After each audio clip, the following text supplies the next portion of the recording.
우리가 학교에서 처음으로 고려일 지도를 배웠을 때를 떠올려 보십시오. 한반도 한가운데에 자리 잡은 나라, 북쪽에는 국경선이 그어져 있고 삼면은 바다로 둘러싸인 모습. 그 지도는 너무도 익숙해서 우리는 한 번도 그것을 의심해 본 적이 없었습니다. 고려는 반도 국가였고 그 위치는 이미 정해진 사실이라고 믿어왔기 때문입니다. 그런데 여기서 아주 단순한 질문 하나를 던져보겠습니다. 우리가 보고 외워온 그 고려일 지도는 정말 단 하나의 정답이었을까요? 역사는 늘 그렇게 흘러왔습니다. 처음에는 하나의 해석이 정설이 되고 그 정설은 시간이 흐르며 교과서가 되고 마침내 질문조차 허용되지 않는 상식이 됩니다. 고려의 위치 역시 그렇게 굳어졌습니다. 의심하지 않아도 되는 문제, 이미 끝난 논쟁처럼 말입니다. 하지만 최근 역사학계의 일부 연구자들과 독립 연구자들 사이에서 조심스럽지만 의미 있는 질문이 다시 제기되기 시작했습니다. 기록을 다시 보면 어딘가 설명되지 않는 부분들이 반복해서 등장한다. 우리가 알고 있는 한반도 지리로는 맞아떨어지지 않는 대목들이 있다. 이들은 새로운 정답을 주장하기보다 질문이 생길 수밖에 없는 이유 자체를 다시 들여다보자고 말합니다. 중요한 점은 이것입니다. 지금 이 이야기는 고려가 어디에 있었다고 단정하려는 시도가 아닙니다. 또 누군가가 역사를 조작했다고 몰아가려는 주장도 아닙니다. 우리가 하려는 것은 단 하나.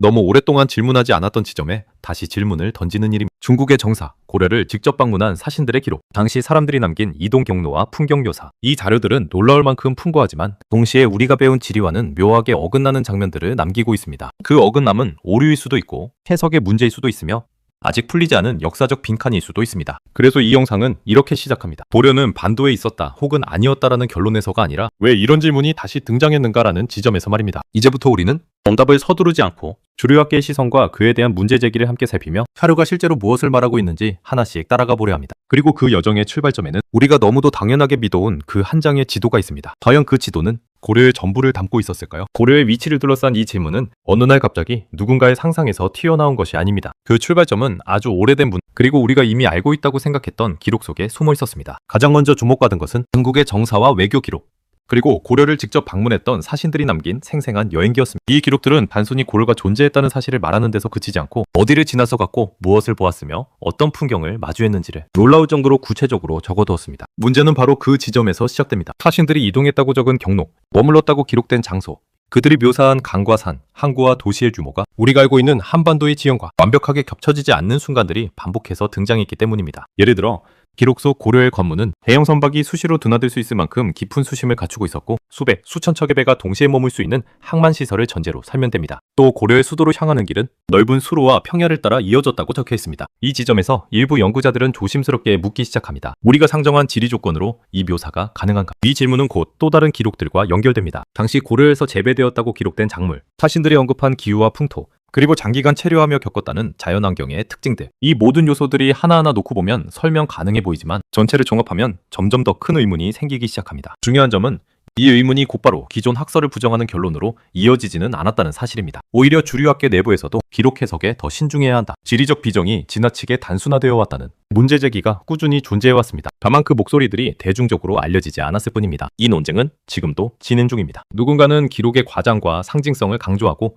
누군가는 기록이 남긴 일관된 어긋남에 주목합니다. 아직 어느 쪽도 결정적인 결론을 내리지 못한 상태에서 분명한 사실은 단 하나입니다. 이 질문은 허공에서 만들어진 것이 아니라 기록 그 자체에서 비롯되었다는 점입니다. 이제 우리는 다음 단계로 나아가야 합니다. 민간의 해석이 개입될 여지가 거의 없는 영역, 조작이 극도로 어려운 데이터, 하늘이 남긴 기록, 즉 천문 관측 기록이 이 논쟁에 어떤 질문을 던지고 있는지를 살펴보겠습니다. 문헌은 해석의 여지가 있습니다. 기록자는 실수할 수 있고 표대의 편찬 과정에서 누락이나 수정이 일어날 수도 있습니다. 그래서 역사 논쟁은 언제나 해석의 싸움으로 이어집니다. 하지만 인간의 해석이 거의 개입될 수 없는 기록이 하나 있습니다. 바로 천문 관측 기록입니다. 고려는 천문 관측을 국가의 핵심 업무로 삼았던 나라였습니다. 일식과 월식, 행성의 움직임은 단순한 자연현상이 아니라 왕조의 정당성과 하늘의 뜻을 판단하는 기준이었기 때문입니다. 그래서 천문 기록은 거의 집착에 가깝게 정확히 남겨졌고 시간과 방향, 관측 결과가 상세히 기록되었습니다. 고려사에는 수백 건의 일식 월식 기록이 남아있습니다. 여기서 일부 연구자들은 한 가지 실험을 시도합니다. 이 기록들을 현대 천문학 계산 프로그램에 입력해 그날 그 현상이 어디에서 가장 정확히 관측되었는가를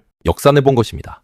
결과는 논쟁을 불러일으키기에 충분했습니다. 몇몇 핵심적인 일식 기록의 경우 한반도 개성 일대에선 기록된 수준의 관측이 불가능하거나 매우 제한적인 반면 중국 대륙의 산동반도나 황하 이북 지역에서 기록과 거의 일치하는 관측 결과가 도출된 것입니다. 일식은 관측 위치가 수백 킬로미터만 달라도 완전히 다른 모습으로 보입니다. 대기일식이 부분일식이 되거나 아예 관측되지 않기도 합니다. 그럼에도 고려 기록에는 해가 완전히 가려졌다, 낮에 별이 보였다는 표현이 반복해서 등장합니다. 이 기록들이 사실이라면 관측 지점은 매우 제한된 범위로 압축됩니다. 여기에 또 하나의 요소가 더해집니다. 바로 기후와 식생에 대한 기록입니다. 고려에서 귤이 재배되었고 대나무 숲이 울창했으며 사신들이 장기간 체류하며 겪었다는 풍토병과 기후 묘사는 한반도 중부보다 위도가 더 낮거나 기온이 온화한 지역을 연상시킨다는 주장입니다. 물론 주류학계는 이 해석에 신중합니다. 중세온난기라는 기후변동, 기록의 상징적 표현, 중국 여법의 차용 가능성 등을 이유로 천문 기록만으로 위치를 단정할 수 없다고 말합니다. 이 점은 분명 타당한 지적입니다. 하지만 여기서 중요한 질문은 이것입니다. 왜 하필 여러 기록이 반복해서 한반도 중심살과 어긋나는 방향으로만 흔들리는가? 단 한두 건의 예외가 아니라 문헌, 천문, 기후 기록이 동시 같은 방향의 의문을 던지고 있다는 점은 쉽게 무시하기 어렵습니다. 하늘은 거짓말을 하지 않습니다. 다만 그 하늘 아래에서 우리가 어디에 서 있었는지는 다시 확인해야 할지도 모릅니다. 이제 시선을 다시 땅으로 돌릴 시간입니다. 고려가 실제로 칼을 들고 싸웠던 전쟁, 특히 거란과의 대규모 전투 기록이 이 논쟁에 어떤 단서를 남기고 있는지를 살펴보겠습니다. 하늘의 기록이 의문을 던졌다면 땅 위의 기록은 그 의문에 무게를 더합니다. 고려의 역사는 곧 전쟁의 역사였고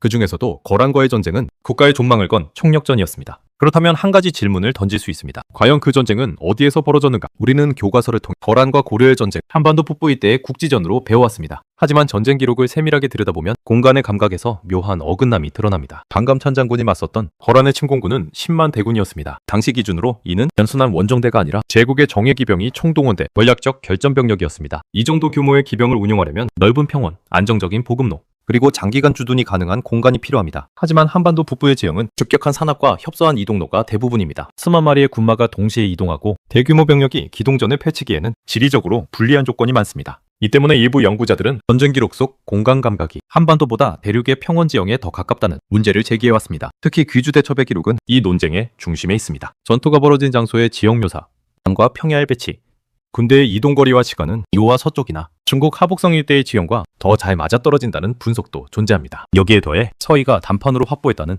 강동 육주 역시 논쟁의 대상입니다. 단순한 국경지대가 아니라 전략적 완충지이자 군사외교적 요충지로 묘사되는 이 지역이 과연 한반도 북부의 협소한 지역이었는지 아니면 대륙 북동부의 핵심 거점이었는지는 여전히 해석이 엇갈립니다. 물론 주류사학계는 지명이동과 중복 가능성을 강조하며 이러한 해석에 신중한 태도를 유지합니다. 같은 이름의 지명이 여러 지역에 존재했을 가능성, 후대 기록의 압축과 생략 등은 분명 고려해야 할 요소입니다. 그러나 다시 질문은 남습니다. 왜 전쟁의 규모와 속도, 병력 운용의 방식이 반도의 물리적 한계를 계속해서 넘어서는가? 고려는 단순한 방어 국가였을까요? 아니면 대륙 질서 속에서 제국들과 맞붙을 수 있었던 공간적 기반을 가진 나라였을까요? 이제 논쟁은 지리와 전쟁을 넘어 우리가 왜 이런 질문조차 오랫동안 하지 않았는지로 향합니다. 어떤 역사적 과정 속에서 반도 속의 고려라는 인식이 두더지게 되었는지를 살펴보겠습니다. 이제 질문은 공간에서 기억으로 이동합니다. 만약 고려의 활동 무대가 우리가 알고 있는 것보다 더 넓었을 가능성이 있다면 왜 우리는 오직 반도 속의 고려만을 당연한 사실처럼 기억하게 되었을까요? 이 인식은 어느 날 갑자기 생겨난 것이 아닙니다. 조선 후기부터 근대에 이르기까지 역사를 해석하는 점차 현재의 영토를 기준으로 과거를 재단하는 방향으로 굳어졌습니다. 이미 잃어버린 공간은 기억에서도 자연스럽게 밀려났고 남아있는 땅이 곧 과거의 전부인 것처럼 받아들여지기 시작했습니다. 하지만 결정적인 전환점은 일제강점기였습니다. 식민 통치를 정당화하기 위해 일제는 조선사를 체계적으로 정리했고 그 과정에서 반도 사관이라는 틀이 학문적 표준처럼 자리 잡게 됩니다. 민족의 활동 무대를 반도로 한정하는 것은 통치와 관리의 논리에도 지배의 정당성에도 유리했기 때문입니다. 이 과정에서 대륙과 연결된 지명들은 한반도 내부의 유사 지명으로 재배치되었고 전쟁의 규모와 이동거리는 반도의 크기에 맞게 해석되었습니다. 그 결과 기록 속의 광활한 공간은 점차 축소되었고 질문은 위험한 주장이나 비주류 담론으로 밀려났습니다. 해방 이후에도 상황은 크게 달라지지 않았습니다. 학문은 연속성을 가졌고 이미 정립된 지도가 교과서와 대중인식 속에서 사실상 유일한 정답으로 굳어졌습니다. 다른 가능성을 묻는 질문 자체가 불필요하거나 과도한 상상으로 취급되는 분위기도 형성되었습니다. 그러나 여기서 중요한 점이 있습니다. 이것은 조작이 있었다는 단정의 문제가 아니라 어떤 질문이 살아남고 어떤 질문이 사라졌는가의 문제입니다. 역사는 기록만으로 남지 않습니다. 무엇을 묻지 않았는가 역시 역사의 일부입니다. 지금 우리가 던지는 질문, 과거를 뒤엎기 위한 것이 아닙니다. 오히려 오랫동안 너무 쉽게 닫아버린 가능성을 다시 열어보자는 제안에 가깝습니다. 기억의 틀이 어떻게 만들어졌는지를 이해할 때 우리는 비로소 그 틀 바깥을 상상할 수 있게 됩니다. 이제 마지막으로 이 모든 논쟁이 오늘의 살은 우리에게 어떤 의미를 갖는지 그리고 왜 이 질문이 지금 다시 필요해졌는지를 정리해보겠습니다. 우리는 지금까지 하늘의 기록, 땅의 기록, 전쟁의 규모와 기억의 구조를 따라 단 하나의 질문으로 돌아왔습니다. 우리가 알고 있는 고려의 모습은 정말 유일한 해석이었을까? 중요한 점은 이 여정이 어떤 결론을 강요하지 않는다는 사실입니다. 고려의 수도가 반드시 대륙에 있어 경난도가 반드시 천진이었다. 이런 단정이 목적은 아닙니다. 오히려 그 반대입니다. 우리가 너무 오랫동안 단 하나의 지도만을 정답으로 놓고 다른 가능성을 묻지 않았다는 점, 그 사실 자체가 이 이야기의 핵심입니다. 역사는 늘 질문 위에서 확장되어 왔습니다. 한때는 상식이었던 해석이 새로운 사료와 과학, 그리고 다른 시각 앞에서 수정되고 보완되며 진화해 왔습니다. 질문이 사라진 순간 역사는 살아있는 이야기가 아니라 굳어버린 공식이 됩니다. 고려를 다시 묻는다는 것은 국경선을 다시 그리자는 말이 아닙니다. 우리는 스스로를 어떤 민족으로 인식해왔는가, 그리고 어떤 시야를 당연한 한계로 받아들여 왔는가를 되묻는 과정입니다. 반도라는 공간이 잘못되었다는 말도 아닙니다. 다만 반도만이 전부였다고 확신해도 되는지 그 질문은 열려 있어야 합니다. 고려가 세계와 교역하고 제국들과 외교하며 거대한 전쟁을 감당했던 나라였다면 그 무대가 어디까지였는지는 충분히 다시 생각해 볼 가치가 있습니다. 오늘 우리는 답을 내리지 않았습니다. 대신 질문을 되찾았습니다. 그리고 그 질문은